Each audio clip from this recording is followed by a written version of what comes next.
Hello techies. Welcome to our brand new video series focused on helping you get the most of your experiences in life. Before we start the video, let's know about Upptalk. Upptalk is a live, interactive platform for software training, furnishing robust personalities who could take on universal business platforms. It is not necessary that it should be related to each other. The fields will be the same. So whenever you want to go and create, suppose you have an address here where this address was the old address and now you've been shifted to the new address. Okay, so for the legal purpose also in the system, you will always have a historical record. If any issue happens with the employer and employee is unable to reach on the current address, the employer should have the old address also in place.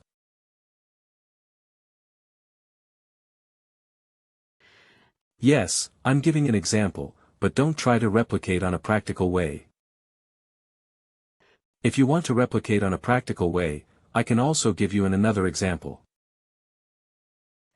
But here the field is not showing. We were also having one more option that is called as a work permit. Okay, or the work eligibility. So work permit also, we will be having two objects. One is work permit and maybe another. You can have an add option of button where you have it. So if I want to give an example, work permit, you have it in the work permit. You have an option that is document ID. Well, you are having a tenure time for the 1 year. Your 1 year has been completed. Now you have been moving into another on-site assignment.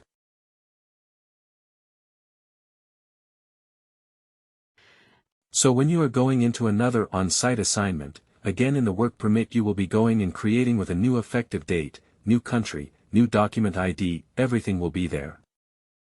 Okay. So when somebody will go and see the history. Okay. They can able to see all the work permit details from the last couple of years where you have been worked with all document, ID, document name, country, location, every details will be there. So that is another example where you can see two objects, how it is connected to each other. Okay. Okay. So what you are doing? You are you're trying to create a new object, you are trying to create a copy of the record in that particular object. So when you want to create a copy of the record, then you should have to link one object to the another object. Then only you can able to go and create a new record. Okay. Okay, so in the address information also when you went. You have a button here, right? So we came across last year also the same type of a scenario. Okay. Where they want to have a custom MDF object and when they will go and create a record on the custom MDF object later on. If the manager want to create another record, you should have a button there. Additional button. When you click on that button, what will happen? And another record form will open and they can able to fill that form and save it. So you have multiple records under the same form. Okay. So in that I mean this type of effective dating will allow to have multiple records. Yeah, multiple records under the single portrait. Yes. Yeah. Okay. So this is the portal, this is the MDF portal. Okay, standard MDF portal. Okay. So how do you do that? So same thing we can able to go and see in the managed data also and how it is routing from the configure object definition. Okay. That is the reason when we are creating some custom MDF object, when we need to choose from parent, that we should have a clarity. Okay. If you are only going with a single object with no linking to the another object, we will be always going and taking with the basic. Okay. The parent object. When we are defining that parent object, effective dating will be taken as a basic only. Okay. Okay. Got it. So we have seen from parent, none basic and multiple changes per day. Multiple changes per day. MCPD. That is a record. It is something like a record, can be changes multiple times per day. If you want to change it, then you will go with multiple changes. So we should. If you are selecting this, we should have a valid reason from the business, from the customer, why we need to go and choose it. Okay. So we need to go, otherwise we will be going always with the basic one. Okay. Understood. And in the real time mostly you can see basic and from parent will be active. You can see in the effective. Okay. Okay.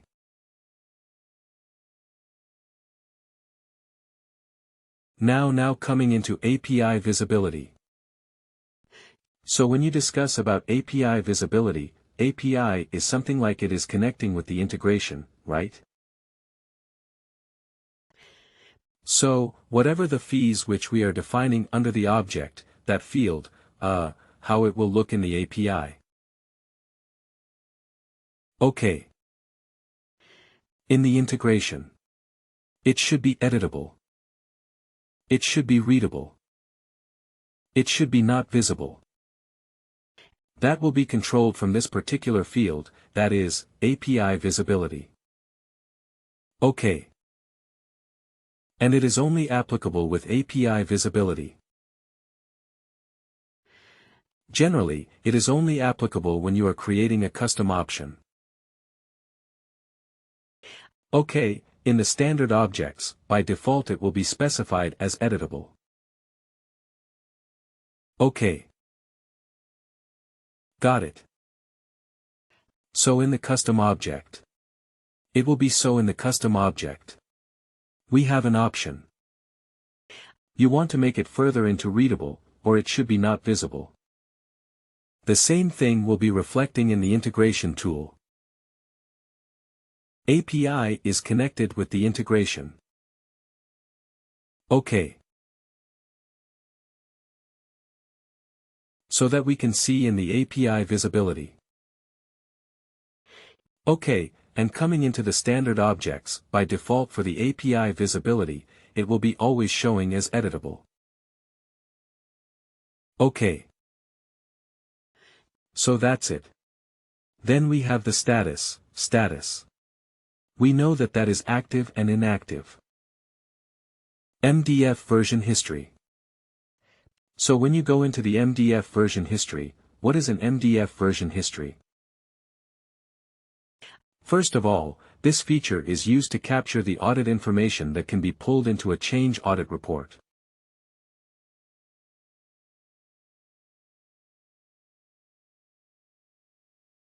So it will act as an audit information. So you do some changes, do some modification, do some creation or delete activity.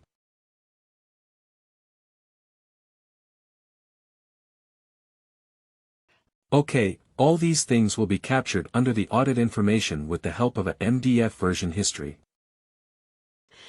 Okay, so by default you can see MDF version history. It will be always as a delete history. So here also you can see no selection, no change.